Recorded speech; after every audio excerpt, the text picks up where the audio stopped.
മോളിന്റെ പേര് സാംസാണ്.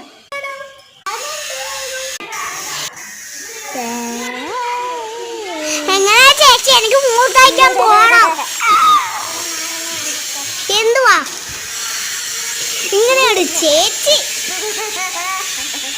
ഞാൻ ഇനി വീട്ടിലോട്ട് വരത്തില്ല. കേട്ടല്ലോ. ടാറ്റ. തിന്നട്ടെ. എനിക്ക്